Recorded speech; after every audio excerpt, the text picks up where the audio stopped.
Okay guys, today is Pawapu coming at you with a new video from Apex Legends.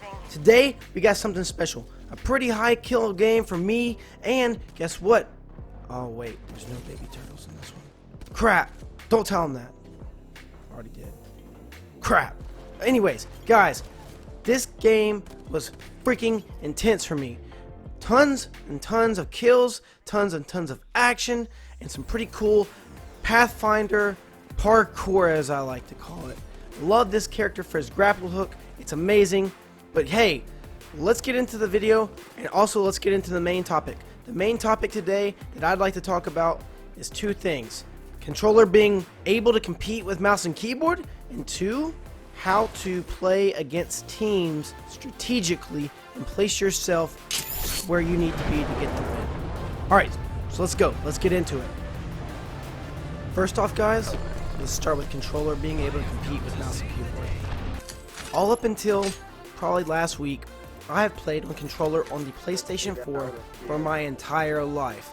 Ever since I was 12 years old playing video games, that's what I played on.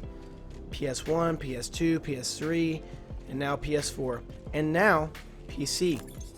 So, the common consensus, or the one that I hear the most, is that mouse and keyboard has a huge advantage over controller. Well, I'm here to tell you that is not necessarily always true. Now, mouse and keyboard does have an advantage, or advantages, but controller can keep up with you, as you can see from this gameplay. I'm playing on the DualShock 4 from the PS4, plugged into my computer, and I do just fine. Now, I think that this topic comes down to which controller or mouse and keyboard, or whatever way that you play the game, are you most comfortable with. Because for me, I can go to the mouse and keyboard and I can play with that, but it's not as comfortable as to me. So in high tense situations, if I had a controller, I can react differently than I would be able to with the mouse and keyboard. Now, some may say the mouse and keyboard just has advantages that the PlayStation controller does not, or any controller for that matter, and that is true. For example, when you're looting in this game, you'll see me not moving. That's because I can't. There's not a way to set your controller up to be able to move while looting. And you can also see in this video, it takes me a while to get through looting versus a mouse and keyboard. So those advantages are to the mouse and keyboard, but that just will change the way that you play the game. See, I'm very situationally aware of what's going on at all times, which you can also see in this video. I always will get up on something high and I'll look around, and I'm always wearing a headset so I can hear what's going on.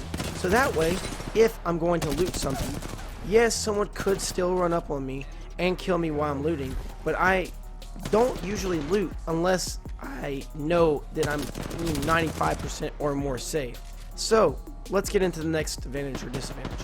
So before I get into the next disadvantage or advantage, I would like to know what you think. Do you play with mouse and keyboard, or do you play with a controller? Leave it down in the comments below. So getting into the next advantage or disadvantage, I think that in specific games, like Fortnite, yes, mouse and keyboard may be the way to go. But in games like Apex or Call of Duty, you really don't need that many keybinds. There are certain circumstances, like I mentioned before, the looting, being able to move while you're looting, stuff like that, but it's really not that big of a deal. The controller has a much smoother way of aiming due to its 360-degree joystick. And there are certain ways to play this game where the controller isn't hindering you. For example, like when you're moving, if you keep moving, you can pull up your minimap and then you go through your inventory without stopping running. There are ways to work around, and I'm not saying the controller is perfect, but I do believe that the controller can hang in there with mouse and keyboard. Alright, getting into the next part of the video, I'd like to talk about map placement, map strategy, and team work. Okay? All three very crucial things. So as you can see, right here, we see an enemy. Now, from the fire that's going on the map, we know there's another team over at Thunderdome. It's very crucial for us to push in and kill this guy right here, right now. Why? Because if he gets into the last circle and it's a 3-team circle, he could easily take one of us out, and then the other third team can push us. Now you're going to see, right about now, we got 2 teams, one at Thunderdome and one coming from Skulltown. The one at Skulltown has the advantage on the people at Thunderdome, but they are hunkered in. And I realized that we need to take the high ground for the next fight. So I advised my team that we should take the high ground. Always, always, always take the high ground if you have the chance. Just like Obi-Wan in Revenge of the Sith, which is the best Star Wars movie ever. Okay, so now I'm preparing for the last fight of the game. We're gonna move up here to the high ground. Now, I know there's a team coming from Skulltown, the top of the hill of Thunderdome, and then there's a team over to our right at the bottom of Thunderdome. So, this gets into the next point. If you're going to push a team, kill them fast and swiftly. Right here, the other team is definitely hurt because they've been being shot on by our team and the other team. I was trying to keep them down there as long as I possibly could. Then I realized the other team needs to be killed quick, or we're going to be sandwiched in between, or one of the teams or both of the teams are going to start firing upon us.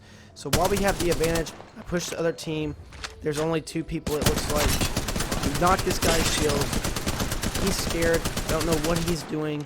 So then this other guy runs up, and you're going to see that he shows weakness because I hit him a couple of times and he runs away, and then he doesn't do anything. So I keep pushing him in, making him, baiting him out to come after me.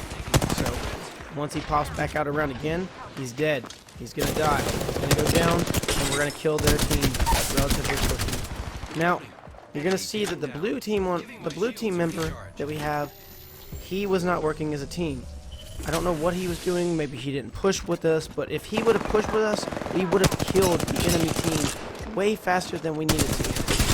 He put us in jeopardy of losing the game here. So, make sure, for the third point, you're always sticking with your teammates when they push. This is why I don't like playing on PC, because comms are pretty much non-existent. These guys they don't really call anything out. They don't talk. They don't say anything. They don't tell me what they need. They don't ping anything. Luckily, Green stuck with me. I was able to get him up right here. And he's a lifeline, so he can revive himself really quickly. So I was like, okay, these other teams, they're probably shield charged up and everything. Make sure when you're going on zip lines, you go down and you jump off and jump back on. I went down here because there was more cover. If I would have went down the hill, they probably would have been able to pick me off a whole lot easier. So here I push in, I see this rock, I use that as cover, which is the fourth point. Always use cover when it is necessary. Which, in this case, there's 3v2. So that's why I push in, knock this guy's shield as much as possible, get to this wall over here. He, luckily, is right with me. That guy's weak, or he's scared, I don't know. This guy pushed out way too far, which is one of the reasons why we won the game. Like I said with the blue guy earlier, he didn't stick with me and our team. This guy did not stick with his team. He overextended. We killed him quick, which put it in a 2v2 situation. Also, I choose to kill him instead of leave him knocked. You need to be very aware of when you knock people or kill them.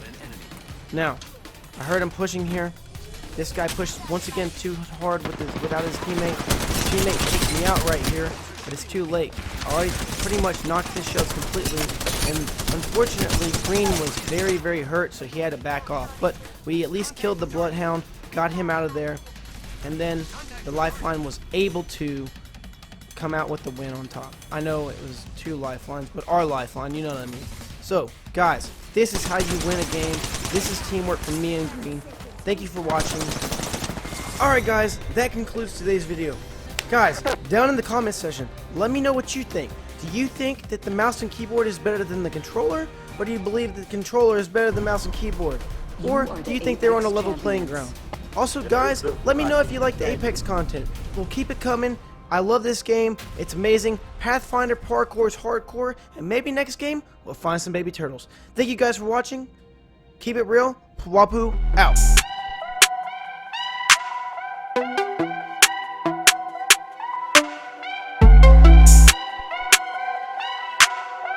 Bye.